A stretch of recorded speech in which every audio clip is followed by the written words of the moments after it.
Hello, this is Kale, and welcome to Fraserary. Celebrating the man, the myth, the legend, Brendan Fraser. Looney Tunes back in action. So the plot of this movie is that Daffy Duck and Brendan Fraser get fired from Warner Brothers. And so then it turns out that Brendan Fraser's dad, Timothy Dalton, is a spy, because Timothy Dalton played James Bond. So they have to go rescue him from the evil leader of Acme, which is Martin Short. Is it Martin Short? Steve Martin. Sure. I think. Yeah, it's Steve Martin. We'll edit that out in post. This is a very weird, even weirder than Space Jam, I would say. It's a very weird mix of live action with Looney Tunes. Because in this world, they treat the Looney Tunes like they're actual celebrities, like in person. And so it's a spy movie, and a Looney Tunes movie, and also kind of a rom-com, and then kind of a kids movie. It's just these four characters. Was it Jennifer Aniston, or who was it? The female. Looney Tunes back. It's great content. We're gonna have to edit this a lot. Jenna Elfman. It's Jenna Elfman, Brendan Fraser, and Bugs Bunny and Daffy Duck just traveling everywhere to go and find his dad. One of my favorite parts in this movie is they blatantly mention that they're doing a product placement for Walmart. They're in the desert and they see a mirage and it's a Walmart, and they go inside of it and they blatantly state, "Oh, I'm glad Walmart had all these great deals and all these great products." I think Bugs says something like, "I'm glad that they gave us all this free stuff for saying Walmart so many times." They go to like a secret laboratory in one part of the movie, and there's a Dalek from Doctor Who there. It's just there. And the Thing from I think Lost in Space. Lost in the robot Space. from Lost in Space. And they're just there, and he also says "Danger, Will Robinson," I think, in that. And the Daleks say "Exterminate," and then Marvin the Martian's there too. So then the movie turns the plot that Steve Martin wants to turn everyone into monkeys with the blue monkey. The movie doesn't start off with you thinking that it's going to lead to something like the blue monkey. You think it's going to be like literally anything else before that. Because like they go to Paris and run through, and actually a good scene, they run through a bunch of paintings. It's actually really well done because it feels like a Looney Tunes cartoon. And then it ends up that the entire point of the villain, Steve Martin, in this movie, was to get the blue monkey, which is just a magic amulet that turns people into monkeys. He was going to put himself and his love interest in a special chamber that would have kept them from being monkeys. But then at the end of the movie, it turns out that this entire movie was actually a movie in the movie. It was Brendan Fraser and all of them doing a movie. But it's Brendan Fraser's stunt double still. Yeah. Brendan Fraser is playing Brendan Fraser's stunt double. Because the actual Brendan Fraser shows up at the end. Yeah. Which is really weird. It gets really meta at the end. And then they just kind of end it. It's so funny. Now the CGI is bad, and sometimes it feels like it wants to be more of a Looney Tunes cartoon than a Looney Tunes movie with live action people. But I just have a really hard time actually hating it. It's just so 2000s at some points, and just the weirdest thing ever that it's just really hard to hate in the end. Overall, it gets a 5 out of 10. George of the Jungle. I did not expect to actually like this movie as much as I did. To get some things out of the way, there is a bunch of like toilet jokes and all that you would expect to be in a kid's movie. But it's surprisingly more meta and stuff than your like typical run-of-the-mill Disney movie, especially a Disney live-action movie. The narrator is here, and he has some of the best lines in the movie. At one point, he calls these two main characters George's love interest and George's love interest's evil husband, Thomas Hayden Church. He calls them both crackers because Thomas Hayden Church is racist and calls a bunch of people natives. And he calls them both crackers, and that's great. And this entire time, there are three guides who don't speak English, but they do, are just constantly making fun of Thomas Hayden Church and saying that they're going to kill him because he's just so evil. So the movie starts off with Thomas Hayden Church and George's love interest in the jungle, where they talk about the white ape, and the mythical white ape is just Brendan Fraser, George of the Jungle.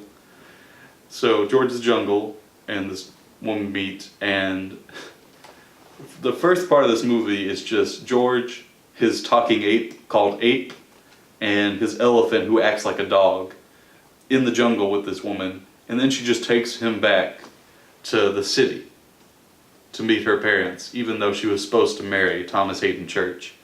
And her family just really hates George because Thomas Hayden Church has a lot of money. So then George has to go back to save his talking ape because two criminals that were with Thomas Hayden Church want to take him and go to Vegas and sell him as a Vegas show because he's a talking ape. And then at the end of the movie, the ape just stays in Vegas and actually does become a performance act. He dresses in a bedazzled tuxedo, and he's voiced by John Cleese, and he sings a Frank Sinatra song, My Way, and it's the greatest thing ever. Brendan Fraser is really good in this, even though he's doing like a stereotypical dumb or caveman voice where he refers to himself in the third person, like George is this and George is that. And normally that would get annoying if it weren't for Brendan Fraser. This movie is also surprisingly dark for a Disney movie. Some characters just die, like fall off a cliff or drown. Even though earlier in the movie they say people don't die in this movie, they just get boo-boos. Unless they actually do die. Just straight off a cliff or something. It wasn't anything I expected, and I think that's why I enjoyed it as much as I did. Overall, it gets a 7 out of 10. I love rock and roll. You ruined it, Joe. We're recording. Oh, I'm so sorry. No, you guys just finished. Joe's here now. Monkeybone. That does not deserve that. Monkeybone is bad. Monkeybone is very bad. Brendan Fraser dresses like an evil businessman from the 2000s, or like a member of NSYNC. That's something. He has like a weird little, almost goatee. So the plot of this movie, it just kind of begins. Brendan Fraser is a cartoonist who married a woman because he used to have really bad nightmares because he used his right hand and his right side of his brain, which gave him nightmares and caused him to write really horrifying drawings. And so he went to the Sleep Institute to get better, and he was told by his love interest to write with his left hand. That's when he came up with Monkeybone and started having better dreams. So then he gets knocked into a coma in a scene that I can't even describe how stupid it is to get to this point. And he goes to the underside, which is where people go when they're dead or if they're in a coma. And basically, you have to wait around in this place until you get chosen. You get the little Grim Reapers come on bikes and they give you a ticket. And that ticket means you get to go back. This is also the land of sleep and nightmares too. Hypnos is there, the manifestation of dreams and dreaming. And he's a weird little guy with goat legs. Though his actor is like there and they have like weird little puppet goat legs. So that they don't really match up with the actor and it's just super annoying to look at. There's also Death there. And Death is Whoopi Goldberg. And Death also wears fake heads, because at one point in the movie, Whoopi Goldberg's head just explodes, and then she tells her servant, Brent Smider, to go get another head, and she just screws it on like it's not a big deal. They never explain that at all. And Monkeybone was leading Brendan Fraser so he could go... Brendan Fraser at this point is the only good part about the movie because he realizes he's in a coma, and it's not that he wants to escape and get a free pass by stealing a pass from death. He wants to get out of his coma just to see and tell his wife that he's okay and to see if she still loves him. He also finds out that they're going to pull the plug real soon, so he kind of has to get up there. Back in the day, he made a pact with his sister that after a certain point of time that they would unplug each other if they were in a coma or something because of what happened to their dad. But when he steals the pass, Brendan Fraser finds out that this was a trick by Hypnos and Monkeybone, so Monkeybone could get Brendan Fraser's body, and Hypnos could keep Brendan Fraser to get his bad dreams. Because Hypnos really likes to watch bad dreams. It's not that he feeds off them or anything, it's just he likes to watch bad dreams. And Brendan Fraser's were the weirdest that he's ever seen. So Monkeybone gets to go into Brendan Fraser's body. And it's just Brendan Fraser acting like an insane mental patient, but not like a fun one, like a dangerous one. And it's just him just becoming a jerk to everyone. But then he also has to complete the duty of sending out... So apparently Brendan Fraser's wife discovered a chemical that causes the worst nightmares. She used this to wake up Brendan Fraser early in the movie and it didn't work. So Hypnos gets Monkeybone to put them in Monkeybone toys that farted out in order to spread this chemical to give people really bad dreams. One guy gets it earlier in the movie and his face is just purple and he goes insane and takes off all his clothes because he thinks his clothes are going to kill him. So Brendan Fraser has a talk with Whoopi Goldberg, and Whoopi Goldberg was planning on sending him back the entire time because she really likes him for some reason. She likes his drawings, but not enough to keep him like Hypnos for some reason. So she gives him the boot, literally. She kicks him back into the world. But since his body is being used, he gets to use a body of a dead gymnast who recently died. And this point in the movie is the only thing I can call good, because whoever this gymnast actor is really sells that he's Brendan Fraser stuck in a dead gymnast. And it's like lots of good like physical comedy and stuff, because Brendan Fraser has to run around in this body, but this body, his neck is snapped. So he constantly has to get duct tape and hard things to wrap around his neck so it'll actually stand straight, because it's like just flopping all around. But he's also a gymnast, so that gives him the skills to do that, so they do weird things with that. And there's an entire weird chase scene where doctors are chasing him because they were taking his organs because he was an organ donor, and they were getting rich off of each organ they got, and they tried to chase him down to get the rest of his organs. It's a very surreal scene. So then Brendan Fraser stops Monkeybone and sends Monkeybone back. And then the weird guy who got sprayed earlier comes back, and he's like, he looks at the camera and says, "Don't trust your clothes, take them off, your clothes are gonna eat you." Because that was just such a hilarious joke earlier that it really needed to be repeated. There's also a weird Stephen King reference earlier in the movie. Stephen King is one of the people that is kept by Hypnos because of his dreams. And instead of literally any of his characters that would be inhabiting his body, like what Monkeybone did with Brendan Fraser, Cujo is inhabiting his body. Cujo is a dog. Cujo cannot think like a normal person. So that means that Stephen King in real life is just running around like a dog. They could have used the It Clown or literally anybody else.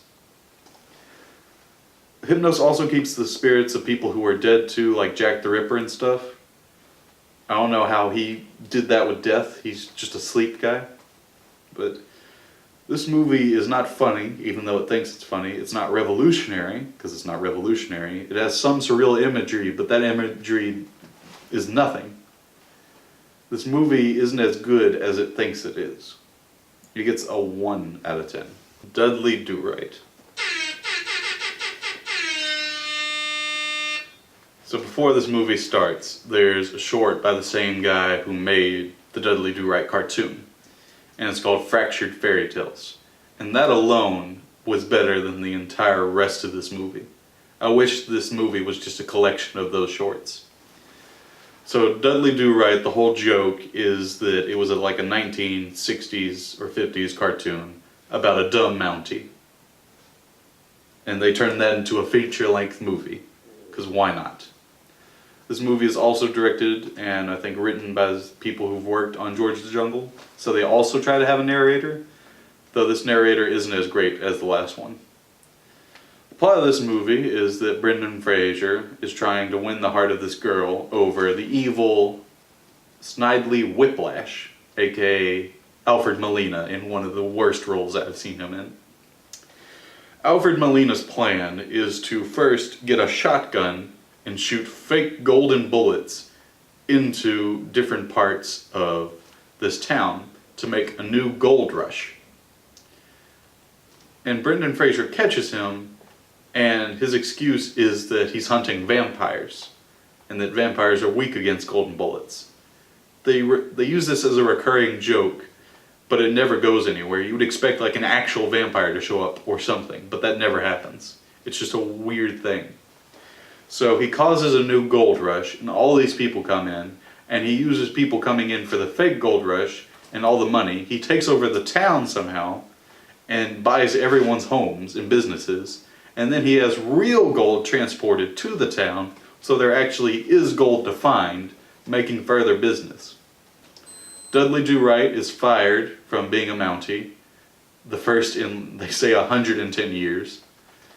And it also turns out that there's a group of people from the Bronx who are acting like Native Americans called the Native American Kumquats.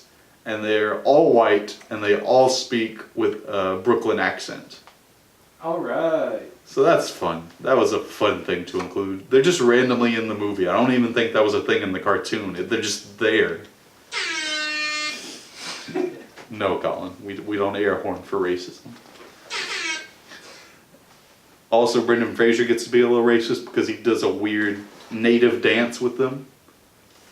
And then there are also the climax of this movie, right before it, is just a stunt show where not Brendan Fraser gets on a mountain bike and shoots an Uzi. And it's just a random, like, bad stunt show you'd see at a theme park. And then the climax of this movie, Snidely Whiplash, I'll give them that because that was in the 50s cartoon, but that's a stupid name, is rolling up to the beach, or to the beaches of where the racist Native American Brooklyn people are. And it's almost like D-Day. He has the weird little things that go in the water and then can come on land. He has tanks. His people are wearing vaguely Nazi outfits. And they treat that like a normal thing. He has 2 tanks for some reason. And then Brendan Fraser with his horse, named Horse, who's one of the worst parts about this movie, fight them off. And then all the Mounties come and help Brendan Fraser. And then Brendan Fraser is reinstated as a Mountie. If the description of this movie was short, it's because the movie just like prattles along throughout most of it. Snidely Whiplash buys the town. The people come complain that he's bought the town. Brendan Fraser tries to stop this. The people are like, you know what? He's not that bad. Let's keep it this way. Let's fire Brendan Fraser. They need Brendan Fraser again. They get Brendan Fraser again. Brendan Fraser becomes the bad guy. Because apparently Snidely Whiplash, when he's running the town, is technically a good guy, so Brendan Fraser has to be a bad guy, in which he makes a hedge sculpture while the song Born to Be Wild is playing. Because this is a 90s movie. And then the day is saved. Brendan Fraser is a Mountie again. A homeless person that he helped earlier in the movie turns out to be the Prime Minister. And the day is saved. Yay! It gets a 0 out of 10.